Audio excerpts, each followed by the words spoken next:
पानी पृथ्वी पर पड़ते ही मैली कीचड़ बन जाता है। पानी पृथ्वी पर पड़ते ही मैली कीचड़ बन जाता है। जिस तरह सच्चिदानंद जीव माया में आई भुलाता है। जिस तरह सच्चिदानंद जीव माया में आए भुलाता है। जिस तरह सच्चिदानंद जीव माया में आए भुलाता है। जिस तरह सच्चिदानंद जीव माया में आए भुलाता है। ये माया क्या है? अभी मैं एक व्यक्ति को खड़ा करूं और पूछूं, एक महिला को खड़ा करूं पूछूं कि माया क्या है। पुरुष से पूछूं तो कहता है धन माया है, घर माया है, ये गाड़ी वाड़ी सब जमीन जगह माया है, ये औरत माया है। ये अगर स्त्री माया है तो पुरुष तो माया पति है, स्त्री का पति है ना, तो माया पति हो गया। और ये माया पति है तो तुम भी माया, ये भी माया। तो और माया क्या है? याद रखना, धन माया नहीं है। आज तक जिसको तुम माया मानते थे, आज परिभाषा बदल जाएगी। ना स्त्री माया है, ना पुरुष माया है, ना धन माया है, ना जमीन माया है, ना घर द्वार माया है, ना सामान माया है। तो फिर माया है क्या? तुम्हारा मन माया है।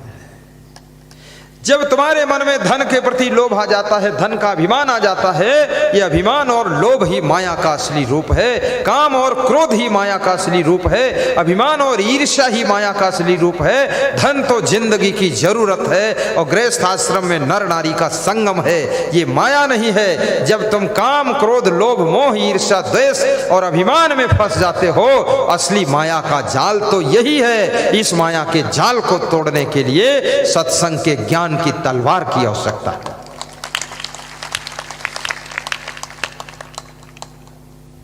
धन तो सबके पास है, लेकिन जिनको धन के प्रति लोभ है तो समझो माया में फंसे। किसी के 200 रुपये गिर गए, तुमने पा लिया, उठा लिया, आकर अनाउंस करा दिया कि किसी का 200 रुपया गिरा है, ले लो, तो समझ लो तुमने माया को जीत लिया है। और किसी के 200 रुपये गिर गए, तुमने उठा लिया, जेब में रख लिया, चुपचाप धर लिया, किसी को नहीं बताया, घर लेकर चले गए, खुश हो रहे हो कि 200 रुपये मिल गए, तो तुम समझो माया के गुलाम हो और माया में फंस चुके हो, क्योंकि तुमको लोभ आ गया है। ये लोभ ही माया का असली रूप है। जब तुम लोभ को जीत लेते हो तो तुम माया जीत हो जाते हो, और जब लोभ में फंस जाते हो तब तुम माया के गुलाम हो जाते हो। अब कार में चलते हो, ये गाड़ी घोड़ा माया नहीं है, लेकिन गाड़ी का अभिमान माया है। अगर गाड़ी में बैठकर ऐंठ आ रही है कि मेरे पास गाड़ी है, तो समझ लो माया के तुम गुलाम। गाड़ी की क्या जिंदगी है? एक सेकंड में एक्सीडेंट हो जाए, न गाड़ी रहेगी, न गाड़ी में बैठने वाले रह जाएंगे। क्या अभिमान करते हो? किसी गांव में एक शिक्षक था, वो जब मोटरसाइकिल पर चलता था या साइकिल पर चलता था तो थोड़ा गर्दन ऐंठ कर चलता था, तो गांव के लोग बहुत दुखी होते थे। तो मेरे से गांव के लोगों ने बताया कि ये गर्दन ऐंठ कर चलता है। तो हमने कहा अपनी गर्दन ऐंठता है कि तुम्हारी ऐंठता है? तो बोले अपनी ऐंठ कर चलता है। तो हमने कहा तुम्हें क्या दिक्कत है फिर? बोले हमें दिक्कत है, हम देख नहीं सकते, सह नहीं सकते। तो मैंने कहा फिर उसकी गर्दन तरफ नज़र क्यों डालते हो? मत देखो। बोले सामने निकलता है तो नज़र पड़ ही जाएगी। तो हमने कहा तो तुम्हें तकलीफ़ क्या है? बोले अहंकार दिखाता, अकड़ दिखाता, गर्दन ऐंठ कर चलता। तो हमने कहा तो इरादा क्या है? बोले कभी दांव मिलेगा तो हम गांव भर मिल के इसकी गर्दन पूरी ऐंठ देंगे। अहंकार दूसरा आदमी देख नहीं सकता, सह नहीं सकता है, लेकिन नम्रता सबको प्रिय होती है। मैं निवेदन करूंगा, विनम्र बच्चे को सभी गोद उठाना चाहते। क्यों? क्योंकि बच्चा विनम्र होता है, सरल होता है, इसलिए बच्चे को गोद में लेते हैं। मैना पंछी, उसका नाम है मैना। मैना का अर्थ होता है मैं कुछ नहीं हूं। तो उसको लोग पिंजड़े में पाल कर दर्शन करते, वही खिलाते भी। लेकिन बकरी जो मैं करती है, मैं हूँ, मैं, तो इसका गला काट कर उसको खा जाते हैं। इसलिए अहंकार करने वाले लोग किसी को पसंद नहीं आते हैं, और अहंकार को छोड़कर विनम्र जीने वाले लोग सबको पसंद आते हैं। महाराज श्री राम की विनम्रता, दंडवत प्रणाम करते हैं भरद्वाज ऋषि को। भरद्वाज पूछते हैं आपका परिचय क्या है? भगवान श्री राम कहते हैं मैं महाराजा दशरथ पुत्र राम हूँ, अयोध्या से आया हूँ। अच्छा तुम राम हो, नाम सुन चुका हूँ। ये साथ में और कौन है? ये मेरा अनुज भ्राता लक्ष्मण मेरा भाई है। और ये नारी कौन है साथ में? ये मेरी भार्या सीता जी है, ये मेरी भार्या है। भार्या शब्द का प्रयोग किया है। शब्द कहाँ, क्या, कब, कैसे बोलना चाहिए, शब्द का भी बहुत बड़ा प्रभाव होता है। शब्द समारे बोलिए, शब्द के हाथ न पाऊं, एक शब्द औषधि करे, एक शब्द करे घाव। मैं निवेदन करूंगा, घर में पहली बात कम बोलना चाहिए। दूसरी बात, घर में दूसरों की भी सुनना चाहिए। तीसरी बात, अपने घर में थोड़ा समय भी देना चाहिए। ध्यान रखना, कम से कम 24 घंटे में मुकेश अंबानी जो भारत के बहुत बड़े उद्योगपति हैं, 1 घंटा शाम को रात में और 1 घंटा दिन में अपनी फैमिली के ऊपर देते हैं। फैमिली को टाइम देते हैं, बात करते हैं, प्रेम करते हैं। इसलिए उनकी ज़िंदगी में थोड़ा शांति ज़्यादा रहती है। समय दीजिए अपने बच्चों के लिए भी, अपनी वाइफ को भी समय दीजिए। इतना धन कमाने की धुन भी न लग जाए कि वाइफ से मिल ही न सको। जिनके लिए धन कमा रहे हो जरा उनके पास बैठो भी तो। जिनके लिए धन कमा रहे हो उन बच्चों को जरा संस्कार भी तो दो। जिस परिवार के लिए धन कमा रहे हो उस परिवार के साथ बैठ करके प्रेम प्रसंग की चर्चाएं भी तो करो। कोटा में एलेन कोचिंग सेंटर के मालिक गोविंद माहेश्वरी हमारे आश्रम पर आए। कहने लगे रात में 7 बजे से 8 बजे तक हमारे घर में 1 घंटे या आधा घंटे का भजन होता है।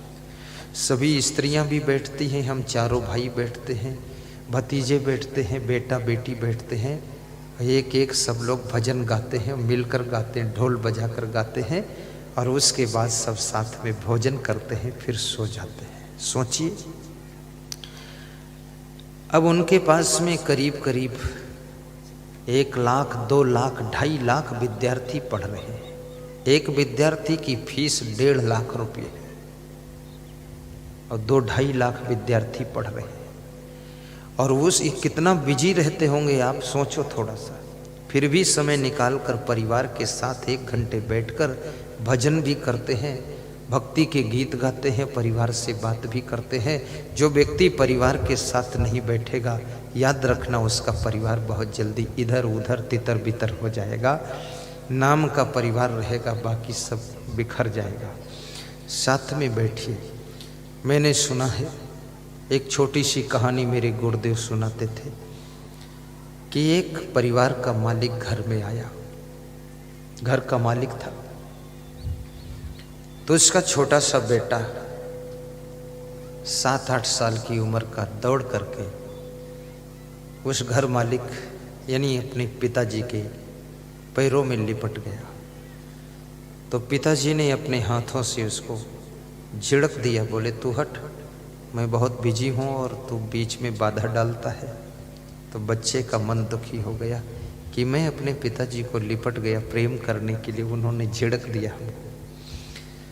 अंदर जा कर के बेडरूम में वो बच्चा 10 मिनट बैठा रहा और फिर अंदर से आया, पिताजी को 1 गिलास पानी पिलाया और कहा पिताजी एक बात मैं पूछना चाहता हूँ।